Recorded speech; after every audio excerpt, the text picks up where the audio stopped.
Bonjour et bienvenue dans cette nouvelle vidéo.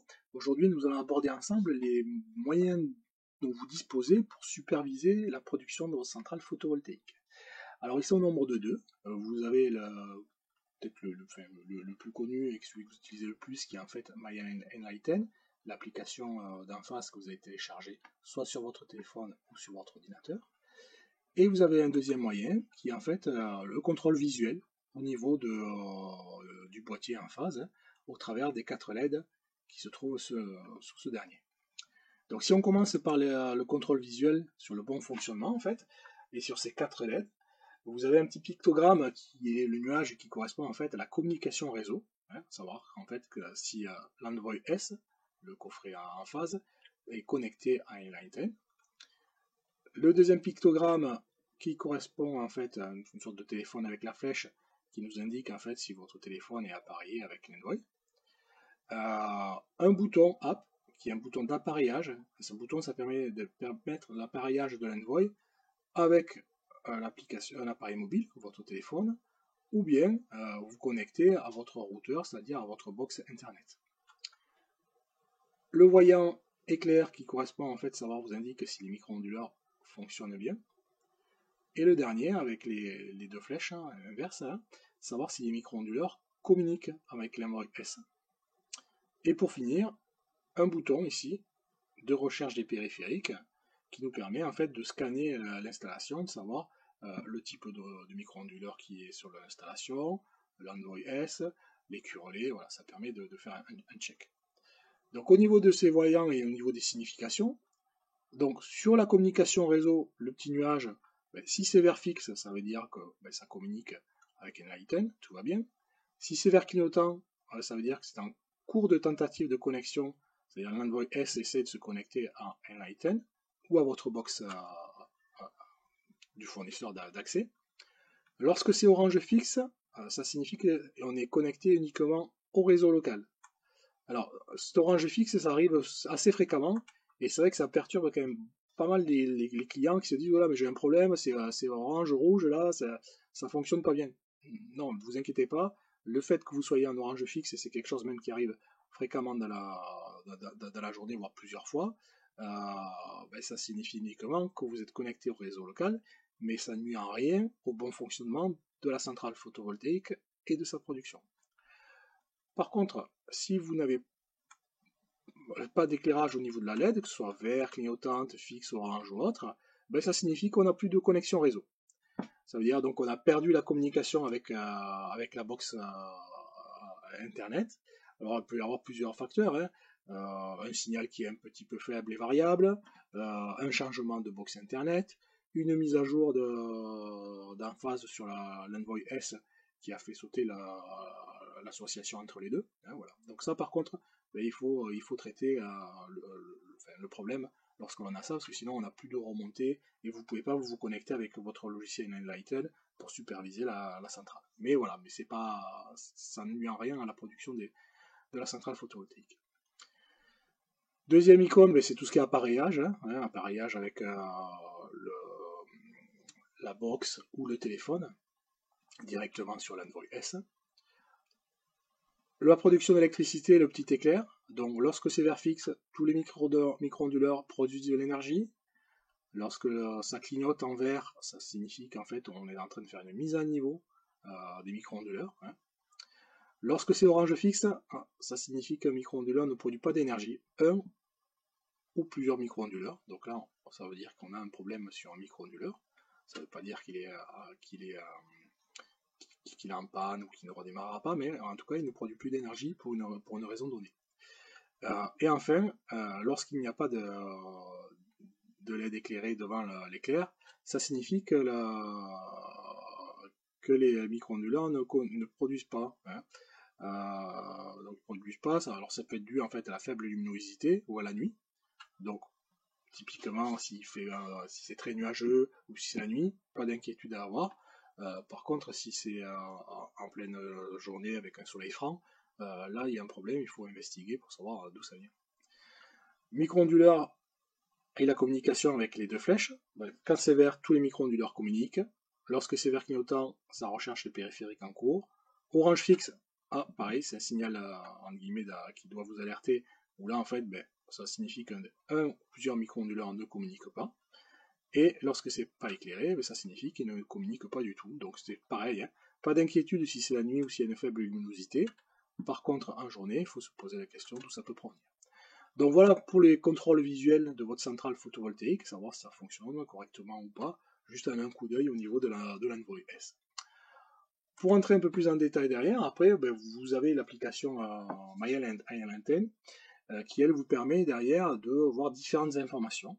Donc, sur la page, vous avez l'état de la centrale, l'énergie, le champ photovoltaïque et un menu qui nous permet de faire un certain nombre de paramétrages. Donc, les informations sur lesquelles on peut avoir accès, en fait, ben, sont différentes. Principalement, on va voir l'énergie consommée. Donc là, typiquement, aujourd'hui, j'ai consommé 10,6 kWh au niveau de la maison. J'ai produit avec la centrale photovoltaïque 9,3 kWh. J'en ai importé depuis le réseau, c'est ce que j'ai soutiré auprès de mon fournisseur d'accès Enercop, 3,5 kWh. Et j'ai exporté, j'ai renvoyé sur le réseau, c'est ce qui correspond en fait à la revente du surplus, 2,1 kWh. Donc voilà, donc ça c'est une photographie instantanée mais globale de ce qui s'est passé sur la journée. Si je descends légèrement, je vais avoir un peu des informations au niveau de la performance et typiquement l'indépendance énergétique. Donc là en fait je vois que je suis à 67% d'indépendance énergétique. Donc en fait cette indépendance énergétique ça mesure mon niveau de dépendance à mon fournisseur d'accès. Ça veut dire qu'aujourd'hui 67% de l'électricité que j'ai consommée provient de ma production photovoltaïque. Et j'ai eu recours à 33% de l'électricité que j'ai consommée au travers du réseau et de mon fournisseur d'électricité. Donc voilà sur les informations qu'on a sur cette première page. Alors ce qui est intéressant sur cette page-là, c'est d'aller en haut à droite, ici là, sur le statut en direct. Donc quand vous cliquez sur cette statut en direct, vous allez être connecté en direct, en live, pendant une quinzaine de minutes. Vous voyez, il y a un décompte là. Ça veut dire que si vous restez sur la page, au bout de 15 minutes, le logiciel va vous sortir automatiquement de cette connexion-là. Et ça me dit ce qui se passe réellement. Donc je vois que là en ce moment je produis 900 watts, que j'en consomme 1,1 kW, donc 0,9 kW de production, 1,1 kW de consommation, et j'importe 0,2 kW, c'est-à-dire 200 watts au niveau du réseau. Donc ça, cette notion en live, c'est quelque chose qui est assez intéressant. Alors bon là, j'ai besoin je consomme plus que ce que je produis, mais vous pourriez avoir en fait l'inverse, où ici, vous réinjectez du surplus, et ça peut être un bon indicateur pour dire, voilà, là je vois que je réinjecte 500, 600, 700, 1 kW sur le réseau, je peux lancer ma machine à laver, mon lave-linge, mettre en route mon chauffe-eau, voilà. Mettre des outils, des appareils qui consomment de l'électricité. Donc c'est assez intéressant pour soi cette notion de live. Et vous voyez, c'est assez dynamique. Hein. Maintenant on est passé à 1 kg, donc on n'importe plus que 100 watts. Donc je reviens sur ma page d'accueil. Ensuite je vais avoir l'énergie. Donc l'énergie en fait, ça me permet, pareil, on retrouve la synthèse que l'on a vue sur la première page. Par contre c'est un peu plus détaillé. Hein, c'est par tranche horaire. Hein, où je vois exactement ce qui se passe. Donc si j'enlève tout ça, hop, vous voyez les petits boutons derrière, je peux en fait, on le fait on a le 16 juillet 2023, hein, donc sur la production, voilà ce qu'on retrouve en bleu, vous voyez, on voit que la production, hop, c'est monté progressivement, et ça fait une sorte de petite cloche, hein, c'est pas fini. Ce que j'ai consommé, en bas, 700 watts, et ce que j'ai importé, exporté. Alors quand j'ai du noir au-dessus, c'est-à-dire que j'ai exporté, et quand j'ai du noir en dessous de la courbe, ça veut dire que j'ai importé de l'électricité. Donc ça, c'est pareil, quand je fais glisser mon curseur, vous voyez en haut, l'information est dynamique là. Hein, c'est-à-dire, hop, par exemple, ici, je me rends compte que j'ai produit 1,3 kg, j'en ai consommé 1,4 et j'ai importé 0,1 kg. Auparavant, j'ai produit 1,3 kg, j'en ai consommé 0,8, j'en ai exporté 0,5. Donc ça c'est pareil, c'est quelque chose qui est assez intéressant, ça vous permet sur une journée, alors là on va changer de jour, hop, par exemple, on voit sur cette courbe, on voit que la nuit, j'ai eu des consommations qui sont importantes. Alors, l'idée, c'est de se dire, ces consommations-là, hein, en dehors de ma production, est-ce que j'ai pas le moyen de pouvoir les décaler pour qu'elles soient au moment où je produis le maximum et que je puisse autoconsommer le maximum. Bon, là, en l'occurrence, c'est la climatisation, donc ça va être difficile, mais ça aurait pu être, en fait, une pompe de piscine, un ballon d'eau chaude, et ça vous permet, à travers de ce graphe, de voir exactement et d'adapter vos habitudes de consommation pour essayer de caler vos consommations, pour les synchroniser avec votre production que vous retrouvez en bleu à ce niveau-là. Donc voilà. Donc ça c'est pareil avec l'indépendance énergétique que l'on a vu tout à l'heure. Hein. Ça c'était sur le 15 juillet. Ensuite vous allez avoir le champ photovoltaïque. Bon là c'est une petite installation. Hein, où j'ai que 4 modules. Parce que j'en ai d'autres par ailleurs en revente qui datent de 2009. Donc voilà, ça en fait, ici, cette valeur-là, ça m'indique la production panneau par panneau sur une journée. Hein, c'est-à-dire que là, c'est le 15 juillet. Alors c'est intéressant, ça me permet en fait de voir si les panneaux, comment est-ce qu'ils se comportent. Si normalement les panneaux, s'ils ont une même orientation, même inclinaison, qu'ils ont la même puissance et qu'il n'y ait pas d'ombrage différent d'un panneau sur un autre, c'est-à-dire une cheminée ou un arbre qui va venir faire de l'ombre sur un panneau et pas sur un autre, on est sensiblement au même niveau de production.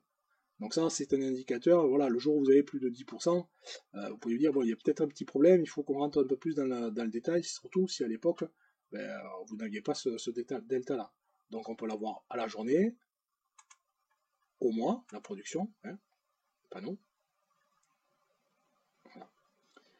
Ensuite, vous allez avoir le menu. Alors ça, le menu, c'est assez intéressant parce que vous allez retrouver en fait votre système. Donc les détails sur le site avec l'installateur, les rapports, savoir si vous voulez avoir des rapports par mail ou autre. Alors pour vous, l'intérêt de cet endroit-là, c'est sur la partie réglage, où vous pourrez être en fait amené à intervenir sur deux choses. Sur la partie tarifaire, c'est-à-dire qu'aujourd'hui, vous allez peut-être avoir tarif d'importation d'électricité, tarif d'exportation. Donc ça, le tarif d'exportation, on le connaît, il est fixe, c'est 13 centimes aujourd'hui, pour l'instant, à l'instant T, que EDF nous rachète l'électricité. Par contre, votre électricité, elle, malheureusement, elle va augmenter. Et donc derrière, vous avez la possibilité de modifier cette valeur ici. Admettons que l'année prochaine, l'électricité qu'elle augmente de 5%, en fait, on passerait à 22 centimes 68. Donc, je vais sur modificateur. Hop. Suivant. Parce que j'ai pas d'heure creuse, d'heure pleine et autres. Et là, en fait, je mets une nouvelle information, 22,68. Je mets à jour. J'enregistre. Et donc, maintenant, en fait, mon logiciel, quand je ferai il me dira, en fait, les économies que j'ai réalisées en fonction de ce nouveau tarif. Hein. Ensuite, vous avez le statut du direct. Ça, en fait, vous pouvez régler. C'est là où on était tout à l'heure. Hein. Savoir les périphériques, dans quel état ils sont, s'ils sont bien, les codes et autres. Hein, ouais.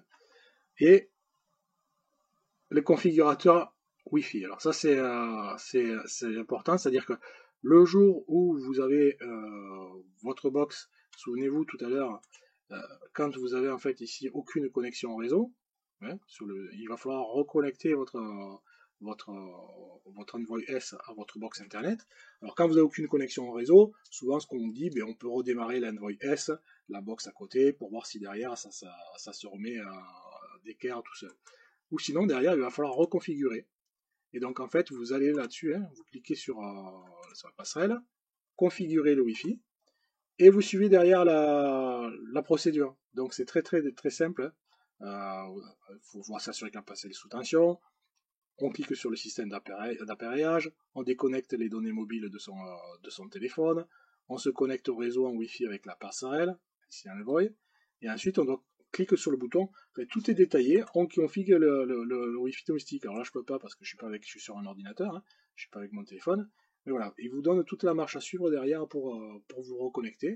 Donc ça c'est à faire quand vous avez derrière soit un changement d'opérateur et donc de box, et donc de réseau et de mot de passe, une perte de connexion pour X raison que ce soit.